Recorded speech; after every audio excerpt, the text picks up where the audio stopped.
ان سے اوپر حاجی امداد اللہ سے تھا۔ یہ افادات و ملفوظات مولانا عبید اللہ سندھی ہیں۔ صفحہ نمبر 308 پہ کیا کہتا ہے کہ اس طرح ان حلقوں میں یعنی دیوخانی فرقہ میں انگریز سے وفاداری یہ ایک نیکی اور روحانیت کا ایک لازمہ بنا دی گئی، یعنی انگریز سے وفاداری کرو گے تو روحانیت حاصل ہوگی، انگریز سے وفاداری کرو گے تو یہ ایک بہت بڑی نیکی ہے۔ یہ مولوی عبید اللہ سندھی کے افادات و ملفوظات صفحہ نمبر 308 کے اوپر، اور یہ بھی بتا دیا کہ یہ کون تھے۔ اسی طرح لکھا ہے یہی کتاب ایک اور مقام کے اوپر تھانوی صاحب کے متعلق، کہتے ہیں کہ جتنے بھی واقعات تھے مولوی محمود الحسن دیوبندی کے جو شاگرد تھے وہ مولوی محمود الحسن کی جو خفیہ تدبیریں تھیں، کارنامے تھے، انہیں بگاڑ دیتے تھے۔ اب ظاہر ہے مولوی اشرف علی تھانوی انگریز ایجنٹ تھا، تبلیغی جماعت والے ان کو انگریز سے گرانٹ ملتی تھی، مکالمۃ الصدرین کے اندر سارا کچھ لکھا ہوا ہے، وہاں پر آپ پڑھ لیں۔ مولوی تھانوی کو 600 روپیہ ملا کرتا تھا، مولوی تھانوی کا جو بھائی تھا وہ CID کا افسر تھا۔ اب یہ خفیہ دستاویز مولوی عبید اللہ سندھی اسی چیز کا رونا روتا ہے بیچارہ کہ یہ انگریز کے ہاتھ ان حضرات کی وجہ سے لگ جایا کرتی تھی۔ تھانوی کی انگریز نوازی کسی سے ڈھکی چھپی نہیں ہے۔ اسی طرح اس کتاب کے اندر اور بھی عبارتیں ہیں، ملفوظات ہیں جو میں ویڈیو کو لمبا کرنے کے لیے بیان کر سکتا ہوں، پڑھ سکتا ہوں، لیکن ویڈیو کو لمبا کرنا مقصود نہیں ہے، صرف حقائق پیش کرنا مقصود ہے۔ صفحہ نمبر 307 کے اوپر لکھتا ہے کہ یہ کتنا بڑا المیہ تھا کہ مولانا محمد قاسم جو انگریزوں کے خلاف 1857 میں لڑے۔ یہ بھی ایک لمبی کہانی ہے، تذکرۃ الرشید کے اندر واضح طور پہ موجود ہے کہ قاسم نانوتوی، رشید گنگوہی یہ کس کے لیے لڑتے رہے۔ ظاہر ہے یہ اسماعیل دہلوی کے ماننے والے تھے۔ اب اسماعیل دہلوی اور رائے احمد بریلی کے جو مریدین ہیں، معتقدین ہیں، ان کے ماننے والے ہیں، وہ اب انگریزوں کے خلاف تو نہیں جا سکتے۔ انگریز بڑی دور کی سوچتا تھا، بڑے لمبے منصوبے بنایا کرتا تھا۔ ظاہر ہے اگر رائے احمد بریلی اور اسماعیل دہلوی کو اس نے اپنے قابو میں کیا اور اپنا ایجنٹ بنایا تو جو ان کے ماننے والے ہیں وہ کیسے اس کے چنگل سے نکل سکتے تھے۔ تو یہ ایک لمبی کہانی ہے۔ لکھا کہ مولانا محمد قاسم صاحب جو انگریز کے خلاف 1857 میں لڑے، ان کے صاحبزادے حافظ محمد احمد جو دارالعلوم دیوبند کے محتمیم تھے، شمس العلماء کا خطاب قبول کرتے ہیں اور انگریزی حکومت کی طرف سے نجیب دیوخانی صاحب کانوں سے سنتے بھی کم ہیں تو اس لیے بار بار پڑھ رہا ہوں، اور انگریزی حکومت کی طرف سے ان کے لیے 250 روپیہ ماہانہ بطور وظیفہ مقرر ہوتا ہے۔ حافظ محمد احمد صاحب جو نانوتوی کے بیٹے ہیں۔ اب یہاں سے بھی ان کے 1857 کے جہاد کا اندازہ لگا لیں کہ باپ 1857 میں جنگ لڑتا ہے لیکن بیٹا جو ہے شمس العلماء کا خطاب قبول کر کے 250 روپیہ ماہانہ انگریز حکومت سے وظیفہ لیتا ہے۔ کیا انگریز اتنے بیوقوف تھے، اتنے پاگل تھے کہ باپ ان کے خلاف لڑ رہے اور یہ بیٹے کو وظیفے دے رہے ہیں؟ اور بابا وظیفے ہمیشہ قربانیوں پہ دیے جاتے ہیں۔ باپ نے 1857 میں قربانی دی ہے، مسلمانوں کے خلاف لڑا ہے، انگریز کے حق میں لڑا ہے، وہ تو مر کھپ گیا، اب اس کا وظیفہ، اس کا انعام کون وصول کرے گا؟ وہ حافظ احمد صاحب تھے جو 250 روپیہ ماہانہ اس وقت انگریز حکومت کی جانب سے لیا کرتے تھے۔ یہ صفحہ نمبر 307 ہے۔ اس میں اور بھی بہت ساری عبارتیں ہیں۔ سامعین و ناظرین، یہ مختصراً میں نے وہابی دیوخانی فرقہ کی جو انگریز نوازی ہے وہ بیان کی ہے۔ تو انہوں نے حضرت مولانا فضل حق خیر آبادی رحمۃ اللہ تعالی علیہ اور مولانا فضل رسول بدایونی رحمۃ اللہ علیہ کے پاک صاف دامن کو داغدار کرنے کی ناکام کوشش کی اور کہا کہ جی یہ انگریز کے ایجنٹ تھے۔ میں ایک حوالہ پیش کر دیتا ہوں، آپ اندازہ لگا لیں گے کہ یہ حضرات جو مولوی اسماعیل دہلوی اور رائے احمد بریلی کے مخالف تھے، مولانا فضل حق خیر آبادی رحمۃ اللہ علیہ اور مولانا فضل رسول بدایونی رحمۃ اللہ علیہ، یہ انگریز کے حمایتی نہیں تھے بلکہ انگریز مخالف تھے۔ یہی دارالعلوم دیوبند نمبر مکتبہ امام محمد سے شائع ہوا ہے۔ صفحہ نمبر اس کا 628 اور 629، یہاں پر لکھتے ہیں کہ مولانا خیر آبادی نے انگریزوں کی ملازمت چھوڑ کر 1857 میں حریت پسندوں کا ساتھ دیا، بغاوت کے الزام میں کالے پانی کی سزا پائی۔ یہ صفحہ نمبر 628 اور 629 کے اوپر خود دیوبندیوں نے مولانا فضل حق خیر آبادی رحمۃ اللہ تعالی علیہ کے متعلق تسلیم کیا کہ یہ انگریز کی ملازمت چھوڑ کر 1857 میں حریت پسندوں کا ساتھ دیا، انگریز کے خلاف انہوں نے بغاوت کی، فتوی جہاد دیا، انگریز کے خلاف لڑے، اس لیے آپ کو کالے پانی کی سزا دی گئی۔ وہاں پر پھر آپ دنیا کو چھوڑ کر اللہ تعالیٰ کی جانب چلے گئے۔ یہ اب انہوں نے یہاں پر گواہی دی۔ اسی طرح صفحہ نمبر 629 کے اوپر مولانا فضل رسول بدایونی رحمۃ اللہ تعالی علیہ کے متعلق لکھتے ہیں، مولانا خیر آبادی کے افکار کے امین اور مبلغ، مولانا خیر آبادی کے افکار کے امین اور مبلغ مولانا فضل رسول بدایونی اور ان کے شاگرد مولانا احمد رضا خان صاحب بریلوی ہوئے ہیں۔ بات بات پہ کہتے ہیں کہ جی مولانا احمد رضا صاحب انگریز نواز تھے، فضل رسول بدایونی انگریز ملازم، انگریز نواز تھے، انگریز ایجنٹ تھے، انگریز کے کہنے پہ انہوں نے جو ہے فتویٰ جات لگائے۔ تمہارے بابے تسلیم کرتے ہیں کہ مولانا خیر آبادی کی فکر کے وارث اور امین مولانا فضل رسول بدایونی تھے اور مولانا احمد رضا بریلوی تھے۔ جیسے مولانا فضل رسول بدایونی رحمۃ اللہ تعالی علیہ انگریز کے باغی تھے، انگریز کے خلاف لڑے، اسی طرح ساری زندگی احمد رضا بریلوی رحمۃ اللہ تعالی علیہ انگریز مخالف تھے، انگریز کے حمایتی نہیں تھے۔ یہ جواب ہے آپ کی اس بات کا کہ جو آپ نے اپنی ویڈیو میں جھوٹ بولا ہے کہ مولانا فضل رسول بدایونی رحمۃ اللہ علیہ انگریز ملازم تھے، لہٰذا اسی وجہ سے انہوں نے مولوی اسماعیل دہلوی اور رائے احمد بریلی کے خلاف کتب لکھی ہیں اور ایک محاذ کھڑا کیا۔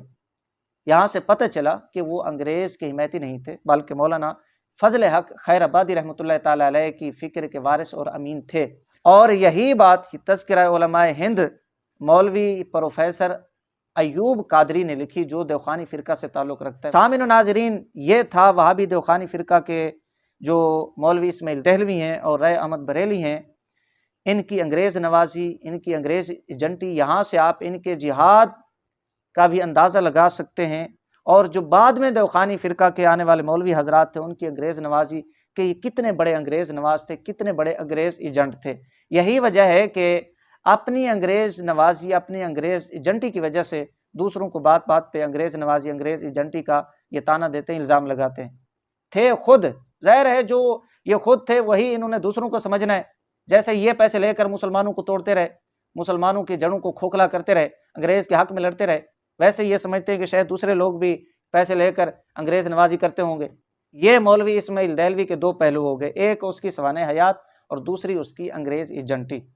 سامعین و ناظرین، یہ تھے مولوی اسماعیل دہلوی کی حیات کے دو پہلو، مختصراً اس کی سوانح حیات اور دوسرا پہلو کہ یہ کتنے بڑے مجاہد تھے، وہ بھی آپ نے سماعت کر لیا ہے۔ وہابی دیوخانی فرقہ چونکہ ان کو مجاہدین کا ٹولہ، مجاہدین کی جماعت بنا کر پیش کرتا ہے، لوگوں کو گمراہ کرتا ہے کہ جی انہوں نے جہاد کیا ہے، وہ ذرا آپ نے سماعت کر لیا ہوگا کہ کس طرح انہوں نے جہاد کیا اور کیسے انگریز کے مشن اور منصوبے کو یہ حضرات پورا کرتے رہے۔ ساری زندگی انہوں نے انگریز کی ٹیسی کی، وہ آپ نے سماعت کر لیا ہے۔ یہ دو پہلو تھے۔ سامعین و ناظرین، اب مولوی اسماعیل دہلوی کی حیات کا تیسرا پہلو وہ کیا ہے؟ وہ ہے کہ مولوی اسماعیل دہلوی شاہ ولی اللہ صاحب، شاہ عبدالعزیز صاحب، شاہ عبدالقادر صاحب، شاہ رفیع الدین صاحب، آیا مولوی اسماعیل دہلوی ان حضرات کے عقائد و نظریات کا حامل تھا یا ان کے عقائد و نظریات سے انحراف کرنے والا تھا؟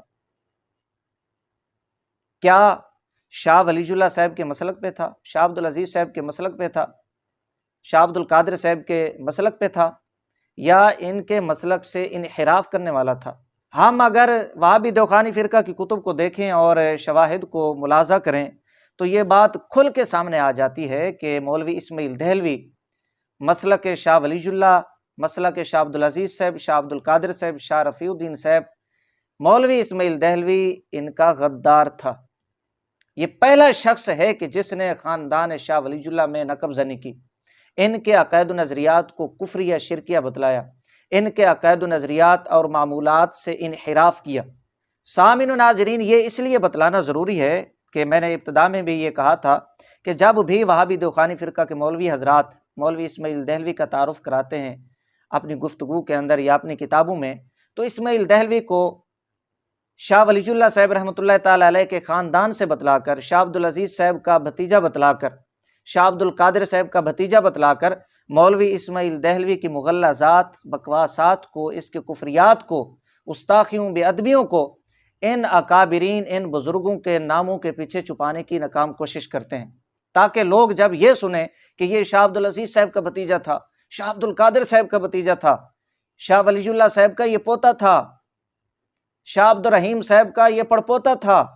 تو جب یہ نام، اتنے بڑے بڑے نام لوگ سن لیں تو وہ ان ناموں کے اندر کھوجیں، اور مولوی اسماعیل دہلوی کی جو بکواسیں ہیں، مغلظات ہیں، اس کی عیاری مکاری تھی، اور جو اس کے عقائد و نظریات تھے، وہ لوگوں پہ زہر نہ ہوں۔ تو یہ اس لیے بتلانا ضروری ہے تاکہ لوگوں کو پتہ چلے کہ مولوی اسماعیل دہلوی یہ پہلا شخص ہے کہ جس نے خاندان شاہ ولی اللہ میں ان کے عقائد و نظریات، ان کے معمولات سے انحراف کیا، اسماعیل دہلوی۔ سامعین و ناظرین، سب سے پہلے آپ یہ سماعت فرما لیں کہ جو عقائد و نظریات تقویت الایمان کے اندر مولوی اسماعیل دہلوی نے لکھے یا دیگر کتب کے اندر لکھے، یہ عقائد و نظریات مولوی اسماعیل دہلوی نے حضرت شاہ عبد العزیز صاحب دہلوی رحمۃ اللہ علیہ، شاہ عبد القادر صاحب، ان بزرگوں کی حیات میں اس نے ان کا اظہار نہیں کیا تھا، ان کا پرچار نہیں کیا تھا۔ حضرت شاہ عبد العزیز صاحب دہلوی رحمۃ اللہ تعالیٰ علیہ کا سن وفات 1824 ہے، حضرت شاہ عبد القادر صاحب رحمۃ اللہ تعالیٰ علیہ 1814 کو انتقال کر جاتے ہیں۔ تو جو تقویت الایمان نامی کتاب ہے وہ 1826 میں چھپی۔ یہ میرے پاس تقویت الایمان ہے، اور اس پہ مقدمہ لکھا مولوی غلام رسول مہر، صفحہ نمبر 18 کے اوپر لکھتا ہے تقویت الایمان پہلی مرتبہ 1223 سن ہجری، اور 1826 آگے 27 لکھا ہوا ہے، 1826-27 میں چھپی تھی۔ یہ تقویت الایمان کب چھپی اس کا حوالہ میں نے پیش کر دیا مولوی غلام رسول مہر کی کتاب سے۔